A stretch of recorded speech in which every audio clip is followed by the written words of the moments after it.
Hi friends, నేను ప్రశాంత్. ఎలా ఉన్నారు? కరోనా కారణంగా ఈ సంవత్సరం మార్చిలో నిర్వహించాల్సిన ఐపీఎల్ సెప్టెంబర్కు వాయిదా పడింది. ఈ సీజన్ ఐపీఎల్ ఇండియాలో కాకుండా యూఏఈలో జరుగుతుంది. ప్రస్తుతం చైనాతో నెలకొన్న ఉద్రిక్త పరిస్థితుల నేపథ్యంలో ఈ సీజన్ ఐపీఎల్ స్పాన్సర్షిప్ నుండి చైనా మొబైల్ కంపెనీ వివో తప్పుకుంది.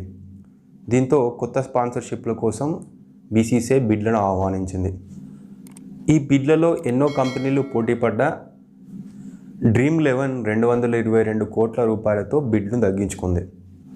2012లో స్థాపించిన డ్రీమ్ 11 ఇంత తక్కువ సమయంలో ఐపీఎల్ స్పాన్సర్షిప్ను దక్కించుకునేంత డబ్బు ఎలా సంపాదించింది? అసలు డ్రీమ్ 11 కంపెనీ ఏంటి?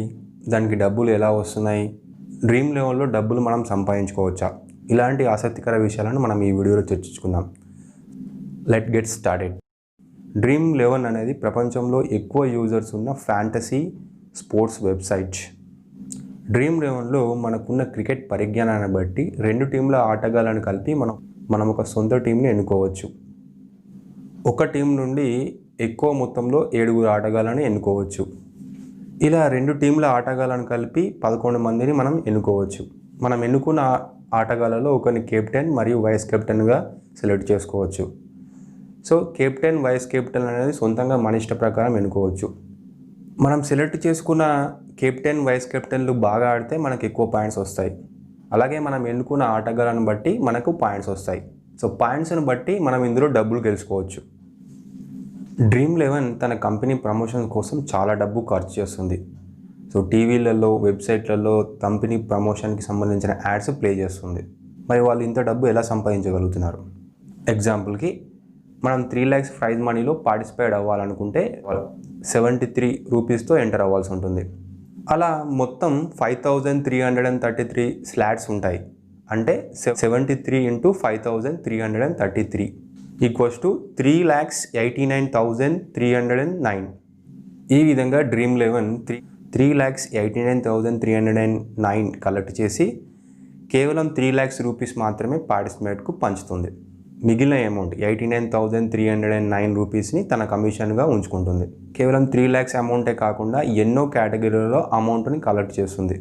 సో ఈ విధంగా దాదాపు రోజు కొన్ని కోట్లు సంపాదిస్తుంది.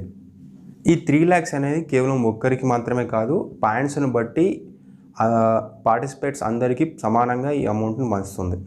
డ్రీమ్ 11లో మనం మనీ గెలవాలంటే కేవలం క్రికెట్ పరిజ్ఞానం ఉంటే సరిపోదు. ఖచ్చితంగా మనకు లక్ అనేది ఉండాలి.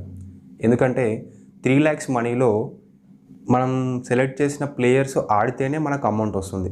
సో ఆటగాళ్ళ ఫామ్ను బట్టి, వాళ్ళ ట్రాక్ రికార్డుని బట్టి మనం సెలెక్ట్ చేసుకుంటే ఆ రోజు వాళ్ళు ఆడతారు, ఆడకపోవచ్చు. వాళ్ళు ఆడితే మనకు పాయింట్స్ పెరుగుతాయి. ఒకవేళ వాళ్ళు ఆడకపోతే మనకు పాయింట్స్ అనేది రావు. సో పాయింట్స్ రాకపోతే మనకి డబ్బులు కూడా రావు.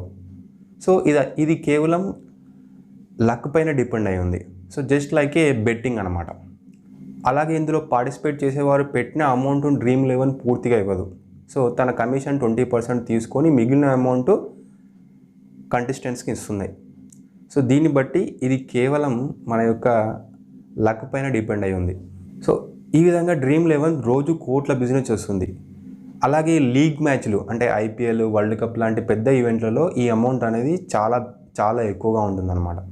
సో డ్రీమ్ 11కి ఎక్కువ మొత్తంలో డబ్బులు వచ్చే అవకాశాలు ఉన్నాయన్నమాట. మనం టీవీలు, వెబ్సైట్లో ఈ డ్రీమ్ 11 యాడ్స్ చూసి మనం ఇందులో పార్టిసిపేట్ చేసి అమౌంట్ గెలుచుకుందాము అనుకుంటే మీరు ఖచ్చితంగా నిరాశపడాల్సి వస్తుంది. సో ఎందుకంటే ఎన్నో వేల మంది పార్టిసిపేట్ అయ్యే గేమ్లో కేవలం కొంతమంది మాత్రమే అమౌంట్ వస్తుంది. సో ఆ అమౌంట్ కూడా ఒక్కరికి రాదు. పాయింట్స్ని బట్టి ఎవరికైతే ఎక్కువ పాయింట్స్ వచ్చాయో వాళ్ళకి ఎక్కువ అమౌంట్ వస్తుంది, తక్కువ పాయింట్స్ వచ్చే వారికి తక్కువ అమౌంట్ వస్తుంది. సో ఆ ప్రైజ్ మనీ అనేది అందరికీ పాయింట్స్ని బట్టి డిస్ట్రిబ్యూట్ చేస్తుంది, ఒక్కరికి మాత్రం ఇవ్వదు. సో మిగిలిన వారు ఎవరైతే ఉన్నారో వాళ్ళు ఖచ్చితంగా వాళ్ళు పెట్టిన అమౌంట్ అనేది లాస్ అవుతారు. సో నేను చెప్పేది ఏంటంటే, మీరు ఇందులో యాడ్స్ చూసి మనం ఇందులో పార్టిసిపేట్ అయ్యి సో మనకు లక్కీగా ఏదైనా అమౌంట్ వస్తే మనం ఏదైనా కొనుక్కోవచ్చు అనుకొని మాత్రం ఇందులో పార్టిసిపేట్ అవ్వకండి. సో మన ఈ దగ్గర డబ్బులు ఎక్కువ ఉన్నాయి, సో వస్తే రాని, లేదు అంటే పార్టిసిపేట్ అవ్వండి. సో మీ ఖర్చులు పక్కకు పెట్టి, మీ అవసరాలు పక్కకు పెట్టి, ముఖ్యంగా ఎవరైతే యూత్ ఉన్నారో వాళ్ళు మాత్రం ఇందులో పార్టిసిపేట్ అవ్వడానికి చాలా ఇంట్రెస్ట్ చూపిస్తారు. సో ఎందుకంటే లక్కీగా ఏదైనా అమౌంట్ వచ్చే అవకాశాలు ఉన్నాయి, లక్కీగా మనకు అమౌంట్ తగులుతుందేమో, మనం ఏదైనా తీసుకోవచ్చు, మనం ఎంజాయ్ చేసుకోవచ్చు అనుకుంటారు. సో వాళ్ళు మాత్రం ఎక్కువ లాస్ అవుతున్నారు. సో మీ దగ్గర ఎక్కువ అమౌంట్ ఉండి సో పోతే పోనీలే అనుకుంటే మాత్రం పెట్టండి. మీ అవసరాలు పక్కకు పెట్టి ఆ మనీతో ఇన్వెస్ట్మెంట్ చేసి లాస్ మాత్రం అవ్వకండి. టీవీలు వెబ్సైట్లో చూపించే యాడ్స్ని మాత్రం నవ్వద్దు. మా ఫ్రెండ్స్ చాలామంది ఇందులో అమౌంట్ పెట్టి లాస్ అయిన వాళ్ళు ఎక్కువ ఉన్నారు. సో వాళ్ళు పెట్టిన అమౌంట్ కంటే వాళ్ళకు వచ్చే అమౌంట్ అనేది చాలా తక్కువ.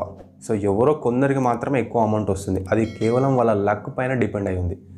So friends, so dream eleven గురించి మీరు ఏమనుకుంటున్నారో, సో మీకు ఒకవేళ డ్రీమ్ లెవెన్లో ఎక్కువ అమౌంట్ ఎవరికైనా వస్తే కింద కామెంట్ సెక్షన్లో తెలపండి. సో ఇది ఇవాల్టికి. I hope you like this video. So మీకు ఈ వీడియో కనుక నచ్చితే లైక్ చేయండి, షేర్ చేయండి. ఇలాంటి మరిన్ని వీడియోల కోసం ఛానల్ని సబ్స్క్రైబ్ చేయండి. Thank you for watching. Take care guys.